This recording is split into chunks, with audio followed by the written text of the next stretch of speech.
guys, welcome back to my channel. My name is Vicky. So guys, I'm here with another reaction video. This time around I'm going to be reacting to a video titled Top 10 Things You Should Never Do in the UK. So let's watch. Amazing. I'm yet Let's to start learn. by saying that in no way are we trying to scare you away from visiting the UK. But if you are a tourist or an international student in the UK, then wouldn't it be better to know a few things that could offend people there? Even when you're Meaning, there, you don't want to hurt anyone with your actions or words, let alone get into trouble in a foreign land. People would understand that you may take a while to adjust to the new surroundings and customs. But if you want to save yourself from embarrassing situations as a newcomer in the UK, we have compiled a list of things that you should avoid doing there. Number 1, calling the United Kingdom England. Before you take the flight to anywhere in the UK, know its full form. UK stands for the United Kingdom of Great Britain and Northern Ireland. Do you realize what this means? The UK consists of 4 countries: Scotland, England, Northern Ireland, and Wales. Moreover, each country has its own distinctive culture, national identity, and government. So before you begin your sentence with, "England's landscapes are," confirm that you really are in England, and not Scotland, which is a separate country. I don't know why some people love to call UK England. I've heard of few people calling UK England, but it's better you call it London or United Kingdom. Man, please, if you are the one that loves to call UK England, please, you need to stop, so I will not be looking at you that where is this person from. I mean, I've not been to UK before. By God's grace, I'm planning, I'm hopeful, I'm really praying to God that one day I'll also step my feet into UK. Yes, very soon, less than 5 years. That's my aim, that's my mission. So at least now, I've never even called UK England. I've never done that before. So let's keep watching. Number 2, ask if they know the Queen. How would you feel if some tourist in the US asked if you knew Donald Trump? You'd call that person plain stupid for assuming that everyone breathing the US air knows the president. So how do you expect people in the UK to personally know the royal family? More than 60 million people live in the UK, and over 8 million of those live in Greater London alone. There is no way that these people know their monarch more than the internet knows. You won't offend people with this question, but will definitely make them laugh. In your face.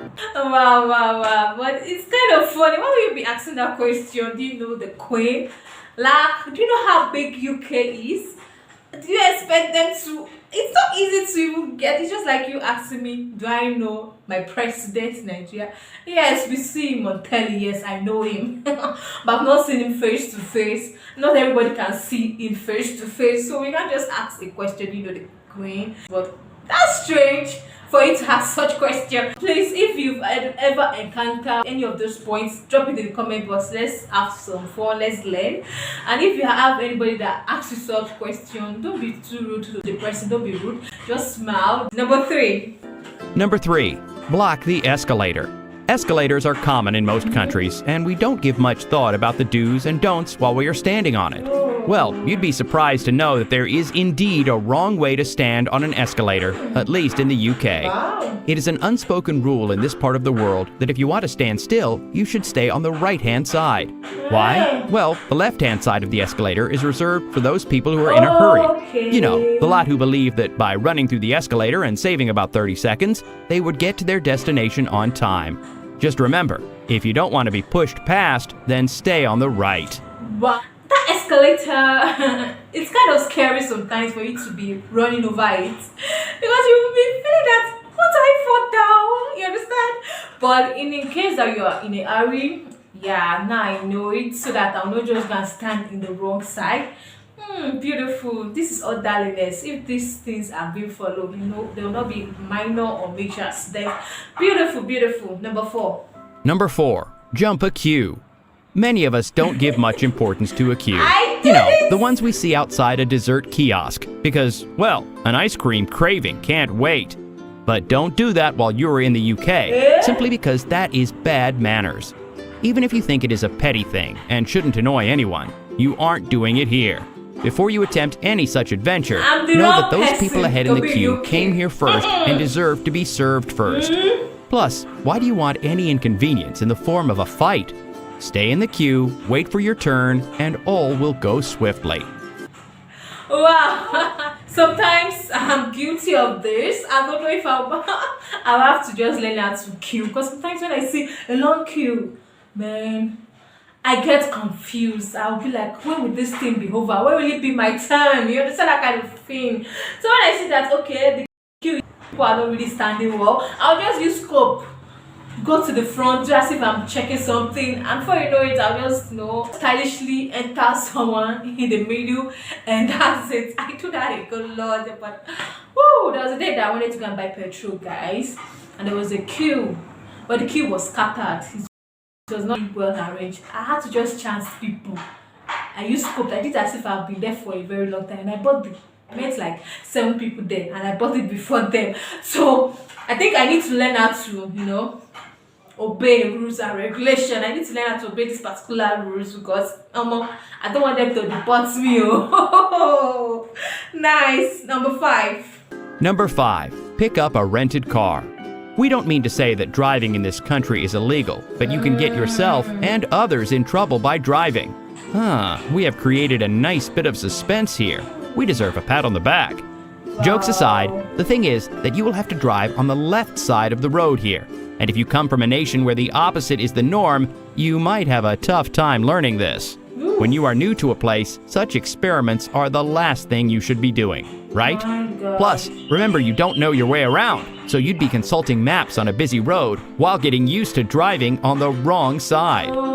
Number 6, talk about money. You don't ask someone how much they earn or how much money they have in their pocket unless you are family or very close friends, right? Yes. Come on, that's basic decency. People in the UK might feel offended if you ask too many questions about money.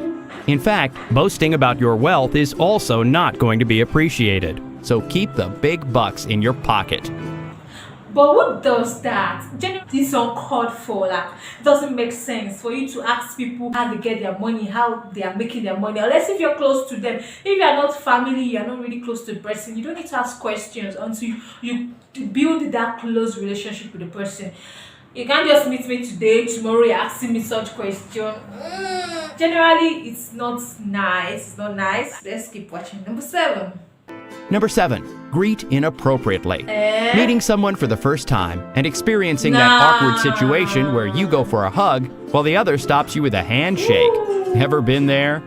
If you don't want to find yourself in that situation in the UK, just go for a handshake, because they aren't too comfortable making physical contact with strangers. Hugging and kissing on the cheek is reserved for people they know well and are comfortable with. It's normal. Oh, and what do you say when someone asks you, "How are you?" By no means is this a cue that you can start off your saga of nasal allergies if you don't want the person to never see your face again. Every "how are you" is followed by "fine," "thank you," and nothing else. Number 8, fake their accent. No matter how many times you have practiced the British or Scottish accent, don't use it, because it probably isn't that good. People aren't going to like it if you force their accent, and especially when you are doing it all wrong. You will make it look like you aren't a part of them and are desperate to lose your identity and mix with them. Wouldn't it be better if you first make friends with natives of Wales and then try a Welsh accent? Yes, that's I can't blame some people, you understand? Sometimes you want to feel among, you want to be among, you want to feel among, just want to be like them. You can't just travel outside the country and you just talk like your normal self. You'll be like an alien, you understand?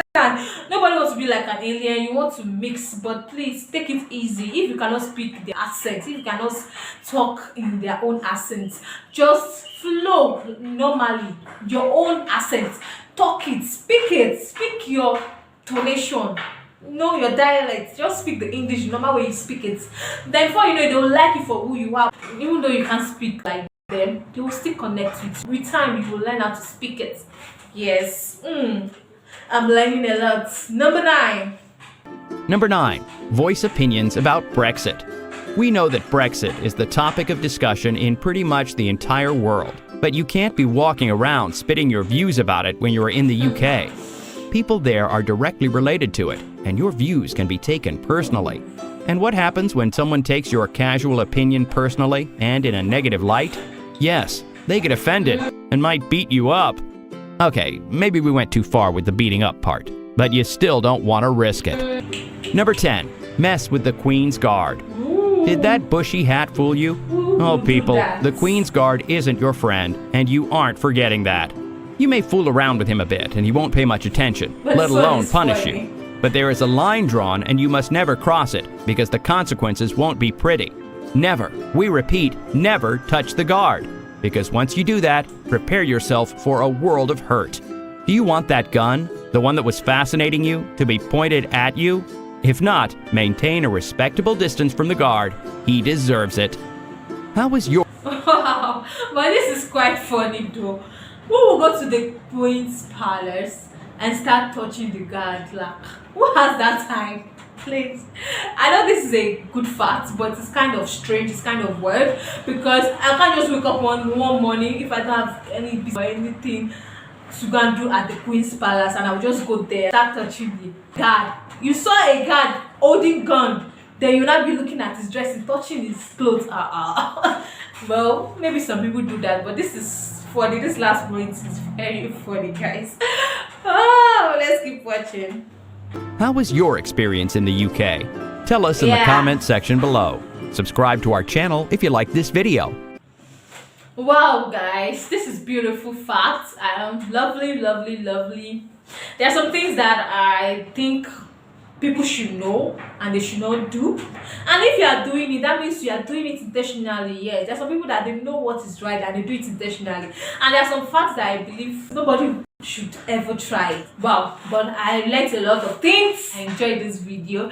Let us know your opinion about this whole thing. If you're in UK, if this is actually true, just let us know your points, your opinion, your suggestion, how you feel. If there's any other points you can add to it, you can put it in the comment box. So guys, that's all I have for you in today's video. Don't forget to hit the subscribe button for more reaction video, and I'll see you guys in my next video. Catch ya.